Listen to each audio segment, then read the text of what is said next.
नमस्कार बंधुरा आमी ए आर एंड आपनारा देखছেন जब कैरियर यूट्यूब चैनल। तो आजकेर এই ভিডিওতে আমি বর্ডার সিকিউরিটি ফোর্সে থেকে অনেকগুলি পোস্টের উপর রিক্রুটমেন্ট নোটিশ পাবলিশ হয়েছে, যেটা আমি আপনাদেরকে আজকে বলবো।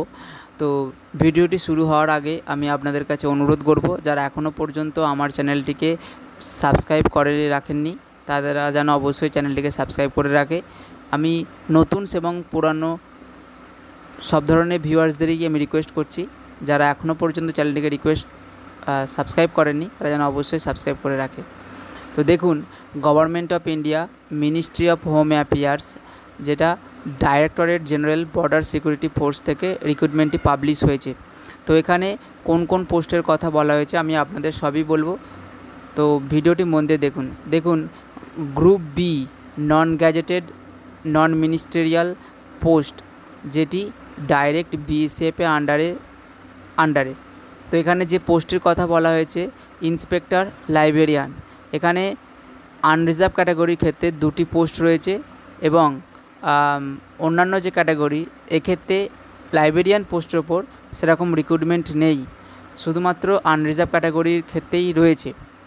তো এই আনরিজার্ভ ক্যাটাগরির যে ইন্সপেক্টর লাইব্রেরিয়ান তার যে স্যালারি দেখুন, লেভেল 7 অনুযায়ী 44,900 টাকা থেকে স্যালারি আপনি পাচ্ছেন এবং সর্বোচ্চ আপনার স্যালারি হতে পারে 1,42,400 টাকা। এই নোটিশটি যেদিন পাবলিশ হয়েছে তার পরবর্তী 30 দিনের মধ্যেই কিন্তু আপনাকে ফর্মটি অ্যাপ্লাই করতে হবে। অতএব এটি আগের দিন পাবলিশ হয়েছে, তো 18 মে যদি পাবলিশ হয়ে থাকে তো আপনাকে জুনের 18 তারিখের মধ্যেই কিন্তু সেটাকে ফর্ম ফিল আপ করতেই হবে। ঠিক আছে, আপনারা এই যে bsf.government.in এই ওয়েবসাইট থেকে কিন্তু আপনারা আবেদনটি করতে পারবেন। আমি ভিডিওটি শেষে কিভাবে অনলাইনে আবেদন করতে পারেন আমি সেটা জানিয়ে দেবো, তো তার জন্য ভিডিওটি শেষ পর্যন্ত দেখুন। তো আপনাকে অবশ্যই সিটিজেন অফ ইন্ডিয়া হতে হবে। এখানে প্রথমেই যে ডিসকোয়ালিফিকেশানের কথাটি বলা হয়েছে, যেটা অনেকে বলে না, যে আমি পরিষ্কার বলে দিচ্ছি যে এখানে মেনশান করা রয়েছে কোনো ব্যক্তি, সে মহিলা বা পুরুষ হোক, যদি ম্যারেজ বা কন্ট্রাক্ট ম্যারেজে বা স্পাউস লিভিং এরকম যদি লিভ ইন রিলেশান যে সম্পর্ক তার মধ্যেও যদি কেউ থাকে কোনো সম্পর্ক কারোর সাথে, সেক্ষেত্রে কিন্তু তারা এলিজিবল হবে না, কারণ কোনো না কোনো পর্যায়ে তারা কিন্তু প্রমাণিত হয়ে যেতে পারে। তো সেক্ষেত্রে তখন কিন্তু ডিসকোয়ালিফিকেশান অনুযায়ী কিন্তু তারা ডিসকোয়ালিফাইড হবে। তো এরপর এর মানে কেউ যদি আনম্যারিড হয়ে থাকে এবং একদম ব্যাচেলার্স, সেক্ষেত্রে তারা কিন্তু এলিজিবিলিটি কন্ডিশান যেটা দেওয়া রয়েছে, মেল অর ফিমেল ক্যান্ডিডেট 30 বছরের ওপরে বা 30 বছরের ঊর্ধ্বে যদি বয়স হয়ে থাকে তারা কিন্তু এলিজিবল নয়, অর্থাৎ আপনাকে 30 বছরের নিচে বয়স হতে হবে।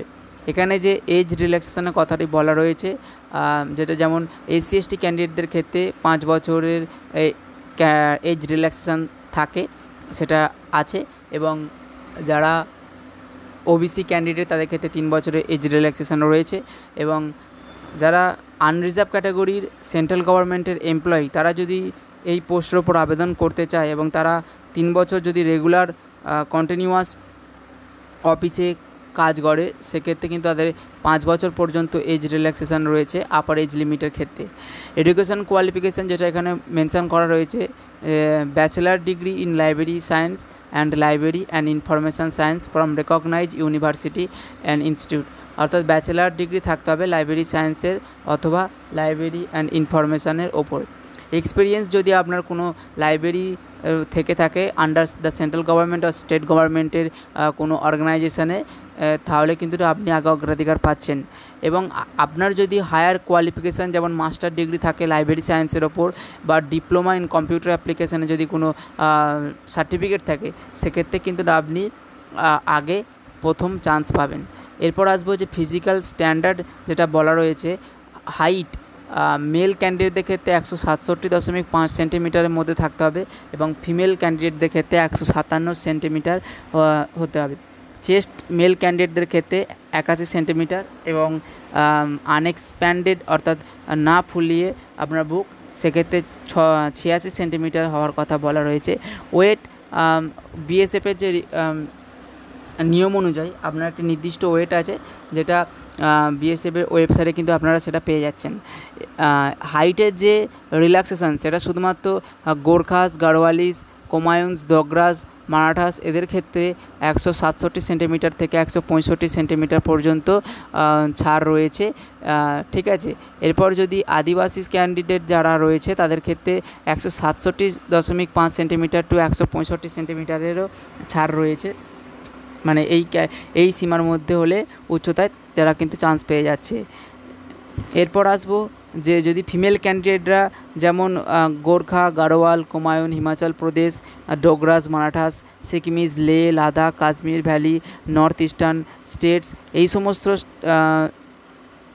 এরিয়া থেকে যদি অ্যাপ্লাই করে মহিলা ক্যান্ডিডেটরা, তাদের ক্ষেত্রে এখানে যে হাইটের কথা বলা রয়েছে 155 সেন্টিমিটার, এবং ফর ট্রাইবালস যারা ক্যান্ডিডেট যেমন মিজোস এবং নাগাস যে সমস্ত ক্যান্ডিডেট তাদের ক্ষেত্রে 154 সেন্টিমিটারের হাইটের কথা এখানে মেনশান করা রয়েছে।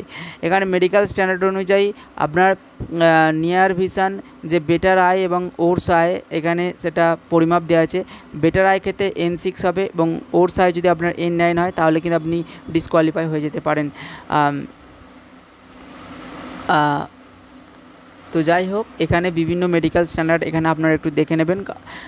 আমি এরপর যেটা আরও একটি গুরুত্বপূর্ণ বিষয়, যেমন অনেকেরই ট্যাটু করার ইচ্ছা থাকে, তো এখানে ট্যাটুটি কিন্তু যদি আপনার বডি ইনার পার্টে হয়, যেমন জামা যদি আপনি পরে থাকেন সেক্ষেত্রে যদি না ট্যাটু বুঝতে না পারা যায় তাহলে কিন্তু আপনি এলিজেবল।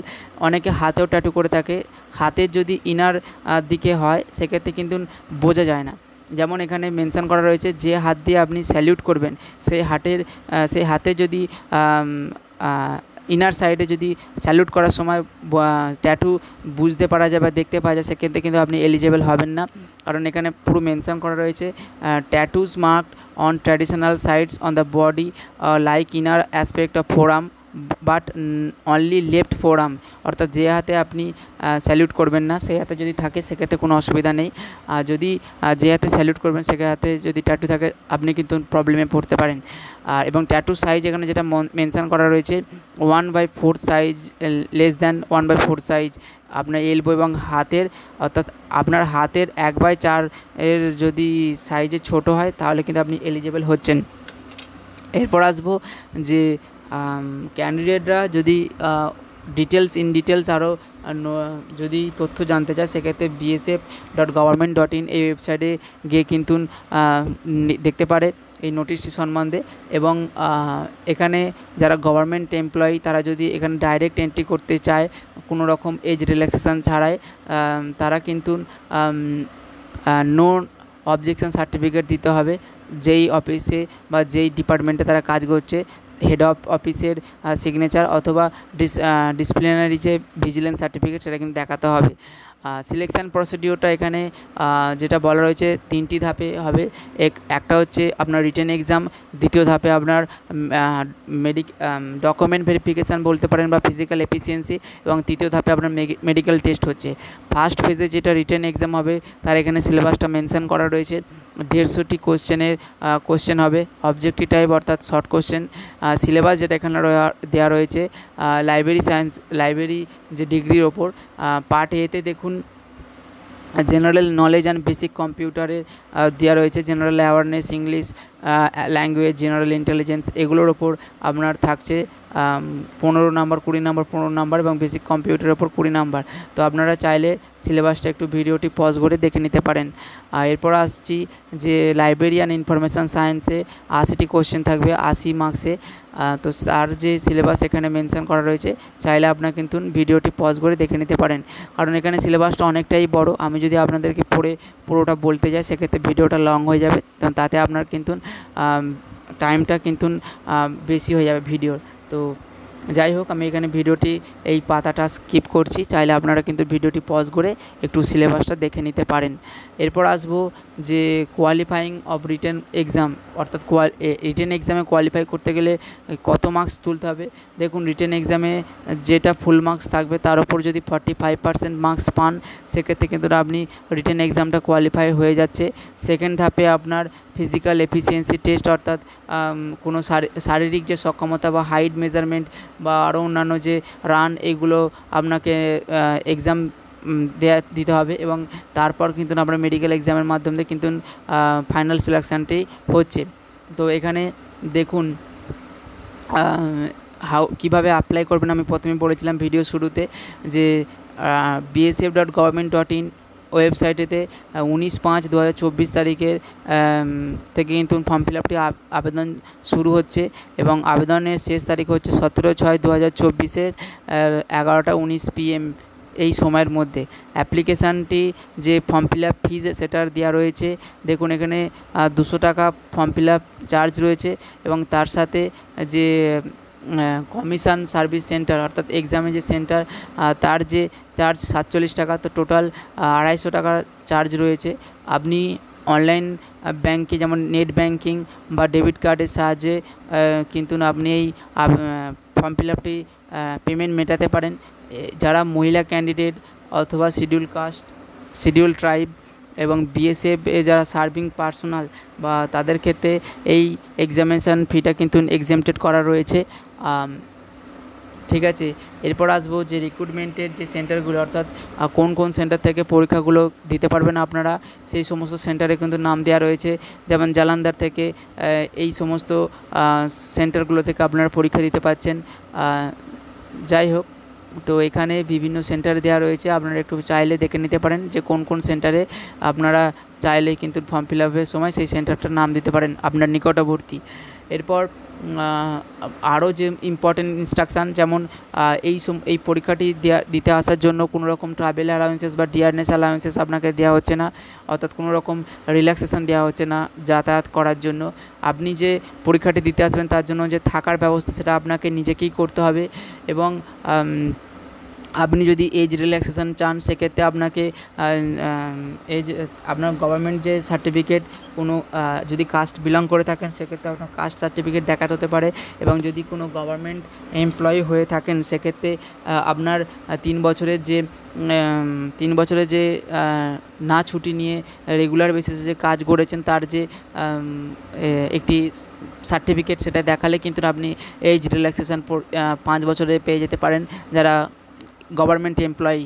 এবং যারা এখনও পর্যন্ত অন্য কোনো পাবলিক সেক্টরে কাজ করছেন তাদের ক্ষেত্রে যদি আবেদন করার ইচ্ছা থাকে তাদের কিন্তু এনওসি দিতে হতে পারে, এখানে মেনশন করা রয়েছে। তো এখানে যে প্রথমে আবেদন করার সময় যে ওয়ান টাইম রেজিস্ট্রেশন করতে হয় সেটাতে আপনার ভ্যালিড মোবাইল আইডি এবং ইমেল অ্যাড্রেসটি দেবেন, কারণ ইমেল অ্যাড্রেস এবং মোবাইল নাম্বারে কিন্তু আপনার এই চাকরির কিন্তু অ্যাডমিট কার্ডটি সেন্ড করা হবে, বা কোনো রকম বাই পোস্ট বা মেলের মাধ্যমে নয়, ডাইরেক্ট আপনার ইমেল অ্যাড্রেস বা মেল করে কিন্তু জানানো হবে। তো এই গেল আজকের গ্রুপ বি নন গ্যাজেটেডের যে লাইব্রেরি সায়েন্সের যে রিক্রুটমেন্টটি তার পাবলিশ যে নোটিশ হয়েছে সেটার সম্বন্ধে আমি বললাম। এখানে আরও যে পোস্টগুলির কথা রয়েছে আমি আপনাদেরকে প্রত্যেকটি পোস্টের বিষয়েই বলবো।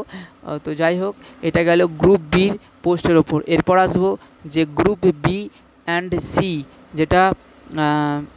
যেটা একটি বর্ডার সিকিউরিটি ফোর্সের SMT WKSP একটি আন্ডারে, ডিপার্টমেন্টের আন্ডারে এবং নন গ্যাজেটেড একটি ডিপার্টমেন্ট বা পোস্ট। তো এখানে গ্রুপ বি যে পোস্টটি রয়েছে সেটা হলো SI ভেহিক্যাল মেকানিক।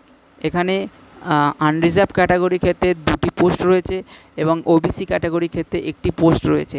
এখানে পে লেভেল যেটা দেওয়া রয়েছে লেভেল 6 অনুযায়ী আপনি 35,400 টাকা থেকে স্যালারি পাচ্ছেন এবং আপনার সর্বোচ্চ স্যালারি 1,12,400 টাকা পর্যন্ত হবে। গ্রুপ সি পোস্টে যেখানে পোস্টগুলি রয়েছে যেমন fitter, carpenter, auto electronic, vehicle mechanic, upholsterer, এই এই ধরনের যে পোস্টগুলি রয়েছে এখানে আপনার ক্যাটাগরি অনুযায়ী কিন্তু এখানে দেওয়া রয়েছে, আপনারা চাইলে একটু দেখে নিতে পারেন। ফর্ম ফিল আপটি যেদিন পাবলিশ হয়েছে নোটিশটি তার পরবর্তী দিন থেকে কিন্তু চালু হয়ে গেছে, অর্থাৎ এটি 19 তারিখ বা 18 তারিখ থেকে সম্ভবত পাবলিশ হয়েছে। তো তার পরের দিন থেকে নেক্সট 30 ডেজের মধ্যে কিন্তু আপনাকে আবেদনটি করতে হচ্ছে। এবং আবেদনের যে এলিজিবিলিটি দেখুন, আপনাকে অবশ্যই ইন্ডিয়ান সিটিজেন হতে হবে, যেটা আমি প্রথমেই বলেছিলাম গ্রুপ বির নোটিফিকেশানেতে। তো আর যারা ডিসকোয়ালিফিকেশান বলতে এখানে যেটা মেনশন করা রয়েছে ভিডিও শুরুতেই আমি প্রথমে যারা বলেছিলাম যে যারা লিভ ইন সম্পর্কে বা কোনো রকম কন্ট্রাক্ট বা ম্যারেজ বা স্পাউস যাদের ইতিমধ্যে বিয়ে থা হয়ে গেছে তারা কিন্তু এলিজিবল হবে না। এবং এখানে যে গ্রুপ বির যে কথাটি বলা হয়েছে যে এসআই ভেহিক্যাল মেকানিকের যে এডুকেশনাল কোয়ালিফিকেশান, দেখুন এখানে বলা রয়েছে যে 3 বছরের ডিপ্লোমা বা ডিগ্রি ইন অটোমোবাইল ইঞ্জিনিয়ারিংয়ে যদি আপনার কোনো ডিগ্রি থাকে বা মেকানিক্যাল ইঞ্জিনিয়ারিংয়ে কোনো যদি ডিগ্রি থাকে 3 বছরে, তাহলে কিন্তু আপনি এসআই ভেহিক্যাল মেকানিকের গ্রুপ বি পোস্টে এলিজিবল হয়ে যাচ্ছেন। এরপর আসবো যে কনস্টেবল টেকনিক্যালের যে গ্রুপ সি পোস্ট, সেক্ষেত্রে আপনাকে মাধ্যমিক পাস থাকতে হবে এবং তার সাথে কোনো আইটিআই যদি সার্টিফিকেট থাকে এবং 3 বছরের যদি ওয়ার্ক এক্সপিরিয়েন্স থাকে, তাহলে কিন্তু আপনি কনস্টেবল টেকনিক্যাল পোস্টেও কিন্তু আবেদন করতে পারেন। এজ লিমিট যেটা বলা রয়েছে গ্রুপ বি পোস্টের ক্ষেত্রে 30 বছরের মধ্যে থাকতে হবে এবং কনস্টেবল টেকনিক্যালের ক্ষেত্রে 18 থেকে 25 বছরের মধ্যে থাকতে হবে। এছাড়া যে এজ রিল্যাক্সেশন থাকে সেটা আপনার বিভিন্ন যে ক্যাটাগরি অনুযায়ী সেটা কিন্তু আপনি এখানে দেখতে পেয়ে যাচ্ছেন। যেমন এখানে দেওয়া রয়েছে SC/ST ক্যান্ডিডেটের ক্ষেত্রে 5 বছর পর্যন্ত এজ রিল্যাক্সেশন আছে, OBC ক্যান্ডিডেটদের ক্ষেত্রে 3 বছর পর্যন্ত এজ রিল্যাক্সেশন দেওয়া রয়েছে। এখানে আরও বিভিন্ন ক্যাটাগরি অনুযায়ী কিন্তু এজ রিল্যাক্সেশন দেওয়া রয়েছে, আপনারা চাইলে একটু ভালো করে দেখে নিতে পারেন। তো দেখুন এখানে ফিজিক্যাল স্ট্যান্ডার্ড যেটা রয়েছে, হাইট আপনার অবশ্যই মেল ক্যান্ডিডেটদের ক্ষেত্রে 165 সেন্টিমিটার হতে হবে এবং ফিমেল ক্যান্ডিডেটদের ক্ষেত্রে 157 সেমি হতে হবে। মেল ক্যান্ডিডেটদের যে চেস্টের মেজারমেন্ট সেটা বলা হয়েছে 75 সেমি আনএক্সপ্যান্ডেড অবস্থায় থাকতে হবে, অর্থাৎ না ফুলিয়ে আপনার চেস্টের সাইজ 75 সেন্টিমিটার থাকতে হবে এবং বুক বা ছাতি ফুলিয়ে 80 সেন্টিমিটার থাকতে হবে। তো এখানে মেল ক্যান্ডিডেট যারা মারাঠা, গোর্খাস, মেঘালয়, মিজোরাম, ত্রিপুরা, মণিপুর, অরুণাচল প্রদেশ, আসাম বা কাশ্মীর, গোর্খাস, কমিউনিস্ট, গাড়োয়ালিস এই সমস্ত এরিয়া থেকে বিলং করেন, সেই সমস্ত ক্যান্ডিডেটদের ক্ষেত্রে 160 সেন্টিমিটার পর্যন্ত ছাড় দেওয়া রয়েছে। যারা ট্রাইবাল ক্যান্ডিডেট বা শিডিউল ট্রাইবাল এই সমস্ত ক্যান্ডিডেট অ্যাপ্লাই করবেন, তাদের যে হাইটের কথাটি বলা রয়েছে তাদের ক্ষেত্রে 162 সেন্টিমিটার পর্যন্ত 162.5 সেন্টিমিটার পর্যন্ত ছাড় দেওয়া রয়েছে। তো এখানে বিভিন্ন ক্যাটাগরি অনুযায়ী তাদের যে এজ হাইট রিল্যাক্সেশন সেটা এখানে দেওয়া রয়েছে, আপনারা কিন্তু এই জায়গাটাতে একটু ভালো করে দেখে নিতে পারেন। এরপর যদি বলি যে ফিমেল যে ক্যান্ডিডেট তাদের যে হাইটের ছাড় সেটা 155 সেমি মতো দেওয়া রয়েছে। যারা অরুণাচল প্রদেশ, মেঘালয়, আসাম, হিমাচল প্রদেশ, মণিপুর, ত্রিপুরা, মিজোরাম, সিকিম, ডোগরাস, মারাঠাস, গোর্খাস, গাড়োয়ালিস, কমিউনিস্ট এই সমস্ত এরিয়া থেকে যারা বিলং করেন তাদের ক্ষেত্রে 155 সেমি পর্যন্ত ছাড় দেওয়া রয়েছে। যারা শিডিউল ট্রাইব তাদের ক্ষেত্রে 150 সেমি হাইট হলেই হবে। এছাড়াও আরও যে মেডিকেল স্ট্যান্ডার্ড যেমন আই সাইটের এখানে মেনশন করা রয়েছে, আপনি চাইলে এটা দেখে নিতে পারেন। ট্যাটু বা কন্টে যেখানে আপনার ট্যাটু রয়েছে সেটা যদি আপনার বডি ইনার পার্টে হয়, যেমন হাত, শাড়ি, যেমন যদি জামা বা হাতের নিচে যদি হয় সেক্ষেত্রে জামা পরলে যদি না বোঝা যায় ট্যাটুটি বা হাতের যদি নিচের সাইডে হয় সেক্ষেত্রে কিন্তু আপনি এলিজিবল হয়ে যেতে পারেন। কিন্তু যে হাত দিয়ে আপনি স্যালিউট করবেন সেই হাতে যদি স্যালিউট করার সময় ট্যাটু বুঝতে পারা যায় এবং ট্যাটুটির সাইজ যদি 1/4 অর্থাৎ হাতের যে সাইজ তার থেকে যদি 1/4 থেকে ছোট না হয় ট্যাটুটি, তাহলে কিন্তু আপনি এলিজিবল হবেন না। তো এখানে ট্যাটু এই জায়গাটা একটু ভালো করে আপনারা দেখে নিতে পারেন। তো এরপর বলবো যে রিটেন এক্সাম, আপনার এই সিলেকশান প্রসেসটি 3টে ধাপে সম্পন্ন হবে। প্রথমে রিটেন এক্সাম, দ্বিতীয় ধাপে আপনার ফিজিক্যাল এফিসিয়েন্সি টেস্ট অর্থাৎ শারীরিক সক্ষমতা এবং তৃতীয় ধাপে আপনার মেডিকেল ভেরিফিকেশান টেস্ট। রিটেন এক্সামে আপনার প্রথম যেটা হবে পরীক্ষা general English, general awareness, technical subject, মোট 100টি কোয়েশ্চেন, 100 মার্কসের 2 ঘন্টার সময়সীমায় পরীক্ষা। আপনার যে সিলেবাসটি দেওয়া রয়েছে ভেহিক্যাল মেকানিকের, সেটা এখানে পুরোটাই মেনশন করা রয়েছে। চাইলে আপনারা একটু ভিডিওটি পজ করে দেখে নিতে পারেন। আমি এখানটা একটু স্লো মোশনে আপনাদেরকে দেখাচ্ছি, কারণ এরপর ভিডিওটি আর অনেকটাই বড় হতে চলেছে। এখনও 2টো নোটিশ আমি আপনাদেরকে পড়ে শোনাবো, যে বিএসএফে যে আরও কয়েকটি পোস্ট বেরিয়েছে সেইগুলিতে। তো চাইলে আপনারা একটু ভিডিওটি পজ করে দেখে নিতে পারেন। তো আপনারা চাইলে এখানে একটু ভিডিওটি পজ করে সিলেবাসটা একটু দেখে নিতে পারেন। আমি দুঃখিত যে সিলেবাসটা পুরোটা পড়ে না শোনানোর জন্য, কারণ ভিডিওটা অনেকটা তাহলে লং হয়ে যেত। এরপর আসবো যে কনস্টেবল টেকনিক্যালে যে রিটেন এক্সামটি হবে তার যে সিলেবাস এখানে দেওয়া রয়েছে। নিউমেরিক্যাল এবিলিটি আছে, তার সাথে রিজনিং, জেনারেল অ্যাওয়ারনেস এবং জেনারেল সায়েন্স। টোটাল 100টি কোয়েশ্চেন, 100 মার্কসের 2 ঘন্টা সময়সীমা, এবং সবগুলি কিন্তু আপনার এমসিকিউ টাইপের প্রশ্ন হবে। সেটা ভেহিক্যাল মেকানিক এবং কনস্টেবল টেকনিক্যাল দুজনেই কিন্তু এমসিকিউ কোয়েশ্চেন আসবে। দেখুন এখানে যে কোয়ালিফাইং মার্কসটির কথা বলা রয়েছে, দুটি যে পোস্ট রয়েছে, যে ভেহিক্যাল মেকানিক এবং কনস্টেবল টেকনিক্যালের যে এক্সামটি রয়েছে তার যে রিটেন এক্সামে কোয়ালিফাইং মার্কস, সেটা বলা রয়েছে জেনারেল ক্যান্ডিডেটদের ক্ষেত্রে 35% পেতে হবে, এবং এসসি ক্যান্ডিডেট বা এসটি ক্যান্ডিডেটদের ক্ষেত্রে 33% মার্কস পেতে হবে, টোটাল যে মার্কসটি থাকবে তার উপর। এরপর আপনার যে সেকেন্ড ফেজে হচ্ছে, সেখানে আমি প্রথমে বলে দিয়েছিলাম যে ফিজিক্যাল স্ট্যান্ডার্ড টেস্ট হবে, অর্থাৎ শারীরিক সক্ষমতার যে টেস্ট, যে যেমন রানিং বা হাইটের মেজারমেন্ট বা আরও অন্যান্য যে সমস্ত টেস্ট, সেগুলো কিন্তু হওয়ার পর আপনার মেডিকেল ভেরিফিকেশান বা মেডিকেল টেস্টের মাধ্যমে দিয়ে কিন্তু আপনার সিলেকশানটি কমপ্লিট হচ্ছে। এখানে যে ফিজিক্যাল এফিসিয়েন্সি টেস্টের কথা বলা রয়েছে, রান একটি দিতে হবে আপনাকে। মেল ক্যান্ডিডেটদের ক্ষেত্রে 3.5 কিলোমিটার রান 17 মিনিটের মধ্যে, এবং ফিমেল ক্যান্ডিডেটদের 1.5 কিলোমিটার রান 9 মিনিটের মধ্যে কিন্তু কমপ্লিট করতে হবে। তো এখানে কিভাবে আপনারা অ্যাপ্লাই করবেন, দেখুন এখানে bsf.government.in এই ওয়েবসাইটে কিন্তু আবেদনটি করা যাচ্ছে, অফিসিয়াল ওয়েবসাইট এটাই, এবং 19/5/2024 থেকে আরম্ভ হয়েছে ফর্ম ফিল আপটির শেষ দিন হচ্ছে 17/6/2024। অ্যাপ্লিকেশান ফি চার্জ আছে 200 টাকা, তার সাথে 100 টাকা যে গ্রুপ সি পোস্টের জন্য, এবং তার সাথে 47 টাকা সার্ভিস চার্জ, এক্সামের সার্ভিস চার্জ। আপনারা ডেবিট কার্ড, নেট ব্যাঙ্কিং সমস্ত ব্যবস্থার মাধ্যমে দিয়ে কিন্তু ফর্ম ফিল আপ কমপ্লিট করতে পারছেন পেমেন্টটি। যারা মহিলা ক্যান্ডিডেট এবং এসসি এসটি ক্যান্ডিডেট এবং বিএসএফে যারা সার্ভ করেছেন এর আগে, তাদের ক্ষেত্রে কিন্তু এক্সেমটেড করা রয়েছে, অর্থাৎ তাদের ক্ষেত্রে ফর্ম ফিল আপ চার্জটা দিতে হচ্ছে না। রিক্রুটমেন্ট যে সেন্টার্সগুলো রয়েছে, অর্থাৎ পরীক্ষার যে সেন্টারগুলো, সেগুলো এখানে পুরোটাই মেনশন করা রয়েছে। জম্মু কাশ্মীরের যে সেন্টার সেগুলো এখানে রয়েছে, জালন্ধার, যোধপুর, গান্ধীনগর, দিল্লি, কলকাতা, এগুলো আমি জাস্ট এক একটি মেন সিটির কথা বললাম। এর আন্ডারে যে সমস্ত সেন্টারগুলি এখানে সেগুলো মেনশন করা রয়েছে, চাইলে আপনারা একটু দেখে নিতে পারেন। ঠিক আছে, এরপর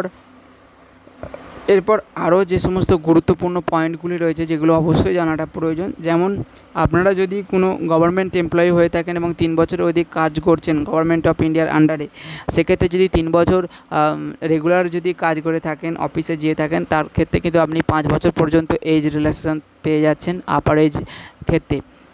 এবং যারা এখনও পর্যন্ত কোনো পাবলিক সেক্টর বা গভর্নমেন্ট সেক্টরে যারা কাজ করছেন, তাদের ক্ষেত্রে কিন্তু এনওসি দিতে হতে পারে যখন আপনারা কিন্তু সিলেকশানটি পাবেন। এবং যারা ফিজিক্যাল হ্যান্ডিক্যাপড ক্যাটাগরি ক্যান্ডিডেট, তারা কিন্তু এই পরীক্ষাতে এলিজিবল নয়, যেটা পুরোটাই এখানে পুরো মেনশন করা রয়েছে। ক্যান্ডিডেট যারা পরীক্ষাটি দিতে আসবেন, তাদের ক্ষেত্রে কোনো রকম ট্রাভেল অ্যালাউন্সেসের ছাড় দেওয়া হচ্ছে না বিএসএফের তরফ থেকে, এবং থাকা ব্যবস্থাটা নিজেদের খরচাতেই করতে হবে।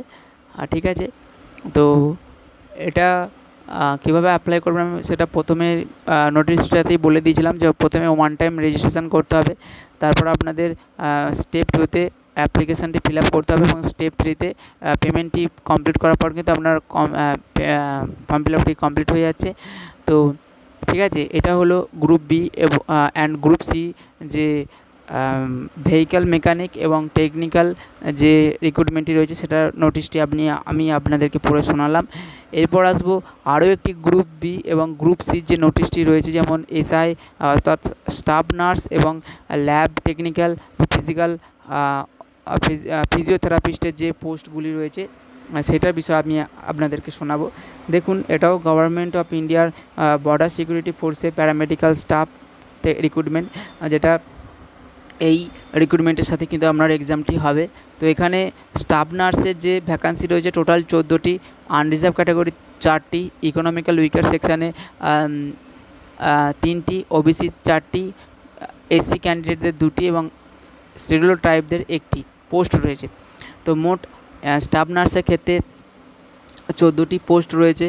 পে স্কেল যেটা বলা রয়েছে লেভেল 6 অনুযায়ী 35,400 টাকা থেকে স্টার্ট হচ্ছে এবং আপনার সর্বোচ্চ স্যালারি 1,12,000 পর্যন্ত হতে পারে। গ্রুপ সি পোস্টের যে ল্যাব টেকের যে পোস্টটি রয়েছে সেখানে 38টি পোস্ট রয়েছে, যার আনরিজার্ভ ক্যাটাগরি 12টি, ইকোনমিক্যাল উইকার সেকশনের ক্ষেত্রে 4টি, ওবিসি ক্যান্ডিডেটদের ক্ষেত্রে 12টি এবং এসসি ক্যান্ডিডেটদের ক্ষেত্রে 6টি, এসটি ক্যান্ডিডেটদের ক্ষেত্রে 4টি পোস্ট রয়েছে। তো ফিজিওথেরাপিস্টের ক্ষেত্রে এখানে যে পোস্টগুলি রয়েছে টোটাল 47টি পোস্ট রয়েছে। 19টি পোস্ট আছে জেনারেল ক্যান্ডিডেটের ক্ষেত্রে, ইকোনমিক্যাল উইকার সেকশনের ক্ষেত্রে 5টি পোস্ট রয়েছে, ওবিসি ক্যান্ডিডেটদের ক্ষেত্রে 12টি পোস্ট রয়েছে, এসসি ক্যান্ডিডেটদের ক্ষেত্রে 7টি পোস্ট রয়েছে এবং এসটি ক্যান্ডিডেটদের ক্ষেত্রে 4টি পোস্ট রয়েছে। টোটাল যে গ্রুপ সি পোস্টে ভ্যাকান্সি রয়েছে 85টি। লেভেল 5 অনুযায়ী কিন্তু এই পোস্টের স্যালারি হচ্ছে 29,200 টাকা, সর্বোচ্চ স্যালারি আপনি 92,300 টাকা পাবেন। ফর্ম ফিল আপটি যেদিন পাবলিশ হয়েছে নোটিশটি তার 30 দিনের মধ্যে কিন্তু আপনাকে আবেদনটি করতে হচ্ছে, অর্থাৎ মের 18 তারিখে বা 19 তারিখে যদি এটা নোটিশটি পাবলিশ হয়ে থাকে বা হয়েছে, তো তার বেসিসে আমি আপনাদেরকে বলছি তো জুনের 18 তারিখের মধ্যে কিন্তু আগে ফর্ম ফিল আপটি আবেদন করতে হবে। ফর্ম ফিল আপটি আবেদন করা যাচ্ছে bsf.government.in এই ওয়েবসাইটে এবং এর যে এলিজিবিলিটি ক্রাইটেরিয়া দেখুন, আপনাকে অবশ্যই সিটিজেন অফ ইন্ডিয়া একজন নাগরিক হতে হবে এবং এখানে ডিসকোয়ালিফিকেশানের যে এলিজিবিলিটি এখানে বলা রয়েছে যে আপনাকে একজন অবিবাহিতা পুরুষ বা মহিলা হতে হবে। সেক্ষেত্রে যদি কোনো রকম কন্ট্যাক্ট ম্যারেজ বা আপনারা যদি বিবাহিতা হয়ে থাকেন তাহলে কিন্তু আপনারা এলিজিবল হবেন না। তো এখানে স্টাফ নার্সের যে পোস্টটি রয়েছে সেখানে যে ন্যূনতম কোয়ালিফিকেশানটি বলেছে 12 পাস থাকতে হবে, তার সাথে যদি ডিপ্লোমা ইন জেনারেল নার্সিং প্রোগ্রামের ওপর কোনো যদি ডিপ্লোমা বা ডিগ্রি থাকে তাহলে কিন্তু আপনি অগ্রাধিকার পাচ্ছেন এবং যদি জেনারেল নার্স বা মিডওয়াইফি যদি সেন্ট্রাল বা স্টেটের নার্সিং কাউন্সিলে যদি কোনো রেজিস্ট্রেশন থাকে তাহলে কিন্তু আপনি এলিজিবল হয়ে যাচ্ছেন।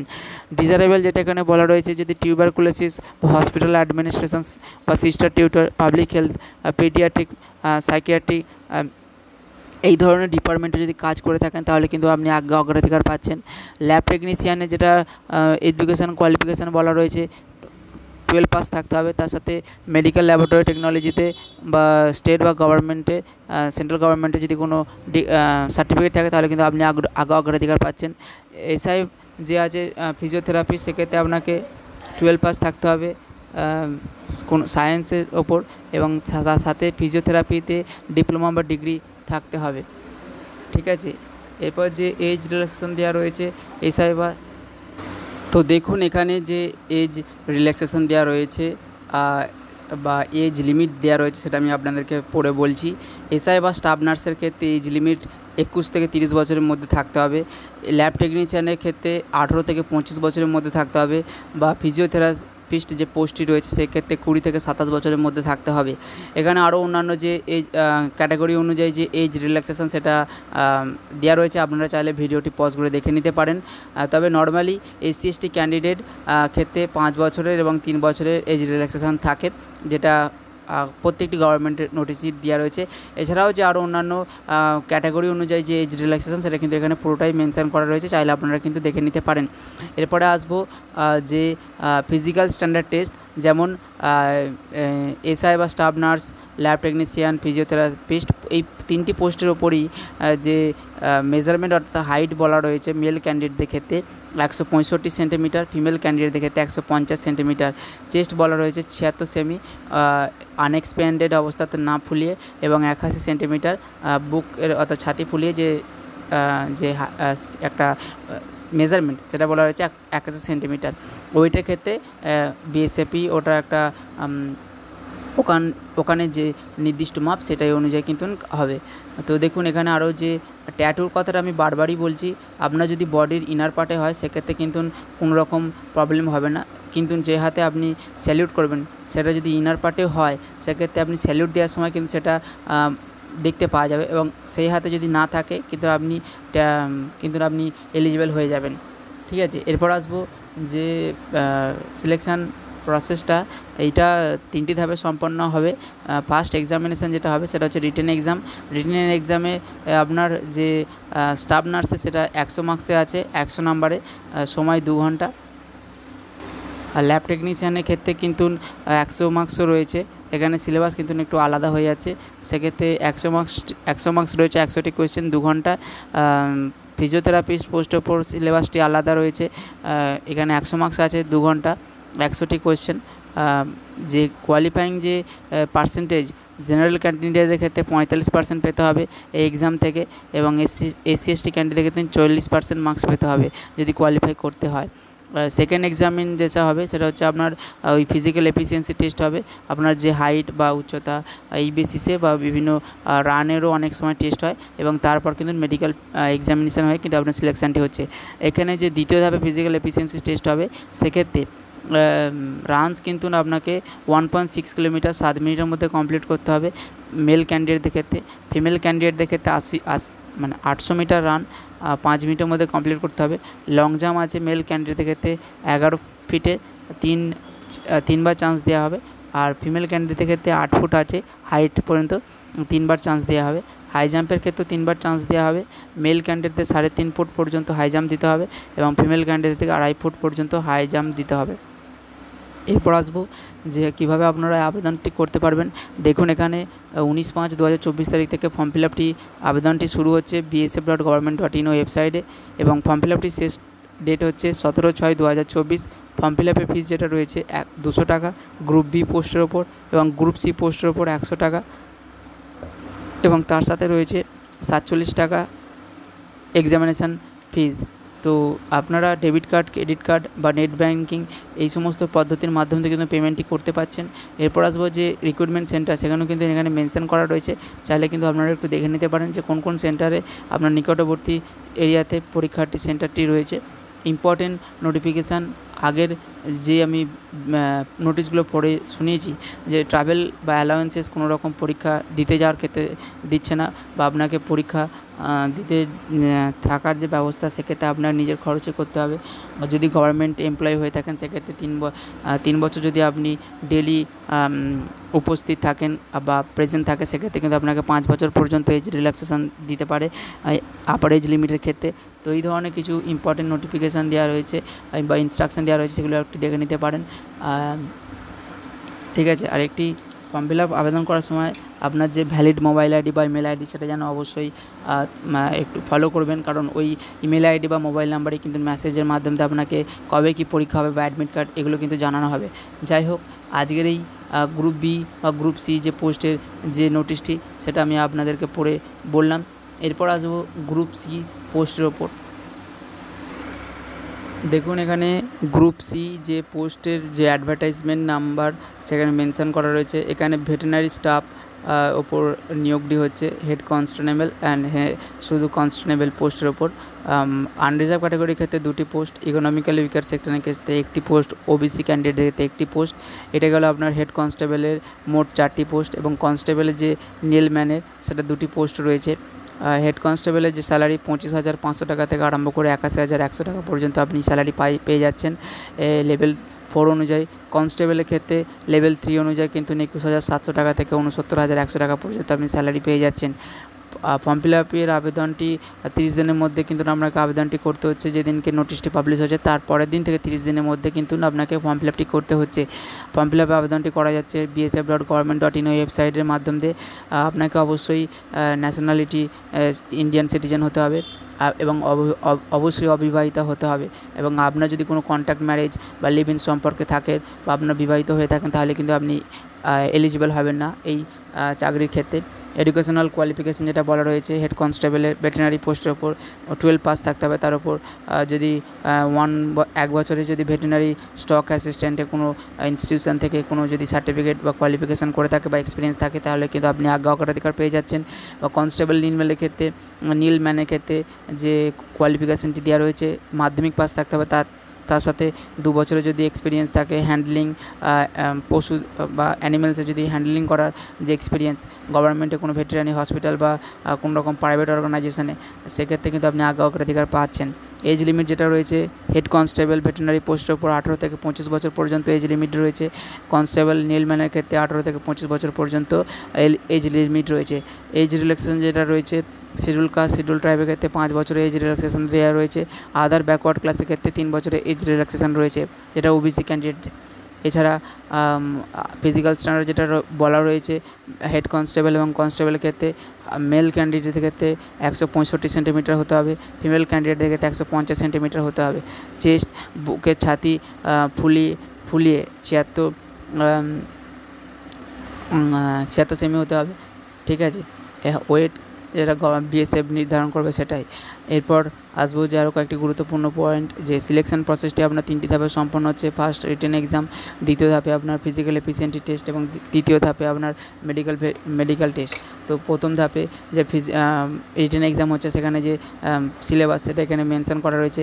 General awareness, numerical aptitude test, simple reasoning, total 50টি কোশ্চেন থাকবে 50 মার্কসের। তো এখানে ভেটেরিনারি স্টক অ্যাসিস্ট্যান্টের যে সিলেবাস সেটা এখানে মেনশন করা রয়েছে, 50 মার্কসের 50টি কোয়েশ্চেন। নীলম্যানের ক্ষেত্রে যে সিলেবাসটা এখানে মেনশন করা রয়েছে, এবং এখানে ওপরে কিন্তু আপনার ভেটেরিনারি সায়েন্সে কিন্তু ভেটেরিনারি যে হেড কনস্টেবল তার সিলেবাসটি মেনশন করা রয়েছে। আপনার কোয়ালিফাই করতে গেলে রিটেন এক্সামে জেনারেল ক্যান্ডিডেটের ক্ষেত্রে 45% মার্কস পেতে হবে কোয়ালিফাই করার জন্য। এসসি এসটি ক্যান্ডিডেটের ক্ষেত্রে 40% প্রথম মার্কস পেতে হবে এবং মিনিমাম 50% ট্রেড নলেজ টেস্ট থাকতে হবে। সেকেন্ড এক্সামিনেশানে আপনার ফিজিক্যাল এফিসিয়েন্সি টেস্ট হবে। ফিজিক্যাল এফিসিয়েন্সি টেস্টে আপনার 1.6 কিলোমিটার রান 7 মিনিটে কমপ্লিট করতে হবে। মেল ক্যান্ডিডেটদের ক্ষেত্রে লং জাম্প 11 ফিটে 3বার চান্স দেওয়া হবে এবং হাই জাম্প 3.5 ফুটে 3বার চান্স দেওয়া হবে মেল ক্যান্ডিডেটদের ক্ষেত্রে। ফিমেল ক্যান্ডিডেটদের ক্ষেত্রে 800 মিটার রান 5 মিনিটে কমপ্লিট করতে হবে। 8 ফিট লং জাম্প 3বার চান্স দেওয়া হবে এবং 2.5 ফুট হাই জাম্প 3বার চান্স দেওয়া হবে ফিমেল ক্যান্ডিডেটদের ক্ষেত্রে। এরপর আসবো আপনার কীভাবে অ্যাপ্লাই করছেন। দেখুন এখানে 19/5/2024 তারিখ থেকে ফর্ম ফিল আপটি আবেদন শুরু হয়েছে। ফর্ম ফিল আপ আবেদনের শেষ তারিখ 17/6/2024। এখানে আপনার যে ফর্ম ফিল আপ চার্জ 100 টাকা দেওয়া রয়েছে এবং তার সাথে 47.20 পয়সা এক্সামিনেশান সেন্টারে পরীক্ষা দেওয়ার জন্য রয়েছে।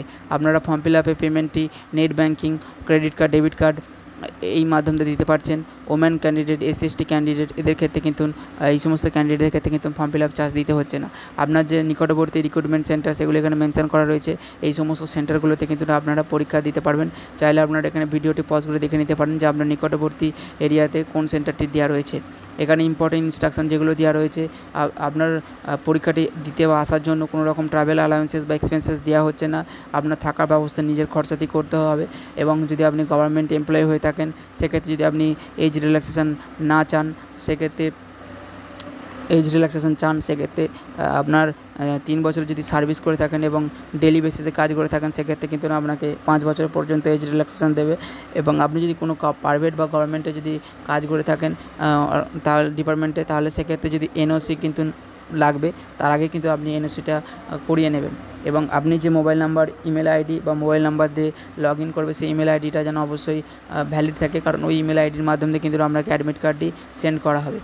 তো এখানে প্রথমে আপনাকে 1 টাইম রেজিস্ট্রেশন করতে হচ্ছে, যেখানে বেসিক ইনফরমেশান, তারপরের ধাপে আপনার এডুকেশনাল কোয়ালিফিকেশান এবং তার সাথে আপনার অ্যাড্রেস, এবং তৃতীয় ধাপে কিন্তু পেমেন্টটি কমপ্লিট করার পরে কিন্তু আপনার ফর্ম ফিল আপটি কমপ্লিট হচ্ছে। তো এখানে আমি পুরো নোটিশটাই বিএসএফের যে 4টি নোটিশ বেরিয়েছিল সেইগুলো আমি সবই আপনাদেরকে পড়ে শোনালাম। তো ভিডিওটি আজকে এই পর্যন্তই। ভিডিওটি যদি আপনাদের দেখে ভালো লেগে থাকে বা কোনো রকম ইনফরমেশান পেয়ে ভালো মনে হয় সেক্ষেত্রে আপনারা কিন্তু ভিডিওটিকে লাইক করতে পারেন, বন্ধুদের সাথে শেয়ার করুন এবং যারা এখনও পর্যন্ত আমার চ্যানেলটিকে সাবস্ক্রাইব করে রাখেনি তারা যেন অবশ্যই জব কেরিয়ার ইউটিউব চ্যানেলটিকে সাবস্ক্রাইব করে রাখে, যাতে এই ধরনের চাকরি বিজ্ঞপ্তি আপনারা প্রথম দেখতে পান। ভিডিওটি দেখার জন্য ধন্যবাদ বন্ধুরা, দেখা হচ্ছে নেক্সট ভিডিওতে।